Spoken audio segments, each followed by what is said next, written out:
53 years ago, in July 1960, I watched preparations in front of Kuala Lumpur's Secretariat building for a victory parade to declare the end of a 12-year emergency.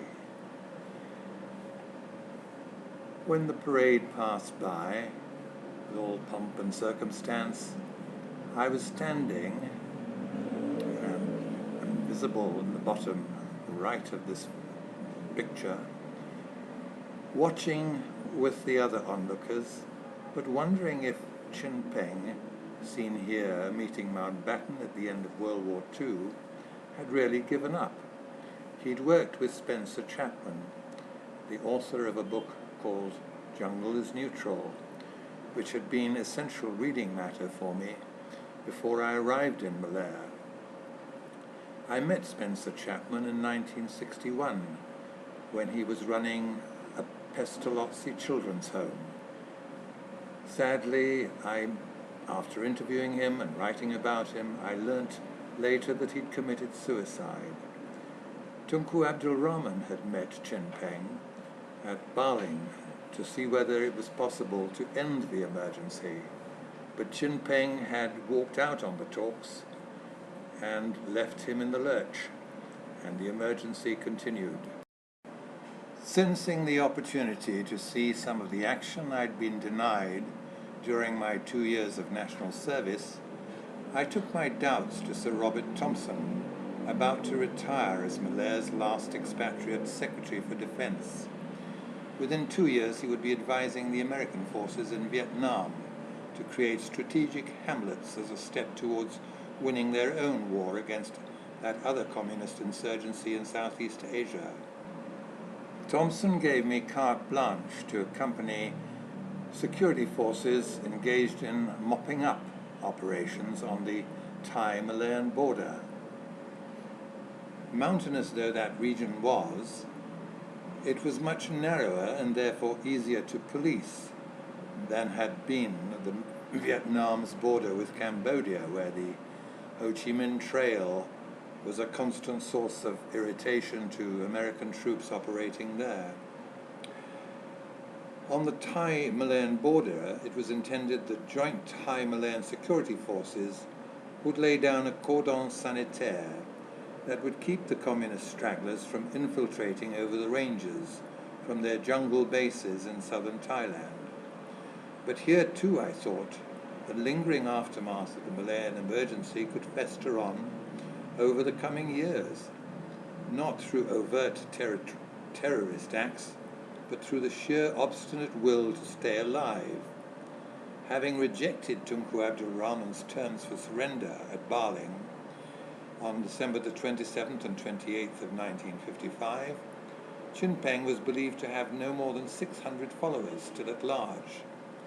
He could prove as difficult to trace as fleas in a blanket, and was hard to remove as the proverbial shit embedded in the same material.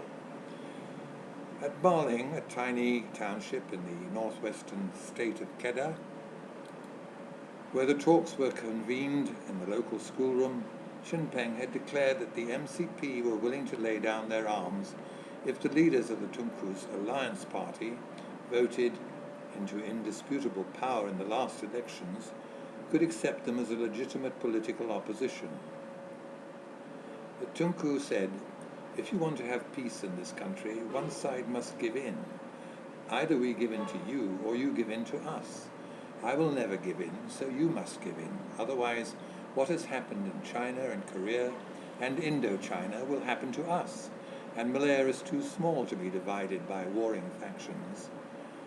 Chin Peng pushed back his chair and stood up and cried out in Mandarin, Chai Yang Hao, which effectively meant that suits us fine. This abruptly ended the talks, and a possible third day's meeting was cancelled. I persuaded Sir Robert that a series of newspaper articles on this awkward little postscript to the emergency might help to salve whatever doubts others might entertain that the emergency, which had continued for more than 4 years after those abortive Baling talks, was now indeed well and truly over, all bar the shouting.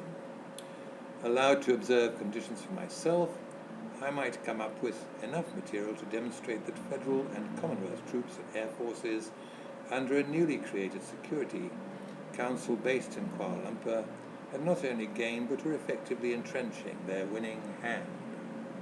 Having seen Commonwealth troops at work on the Malayan side of the border, I crossed over into Thailand for a rendezvous with a combined patrol of No. 8 Police Field Force and a unit of the Thai Border Patrol Force. Having recognized that guerrilla remnants posed a threat to their own security, the Thais were permitting Malayans to serve alongside their personnel, so long as they did so in the role of policemen rather than soldiers. This was no problem for the police field force, who had already acquired a distinguished record of anti-guerrilla operations in deep jungle and Malaya, and who to all intents and purposes were just as effective as anything the regular army could produce.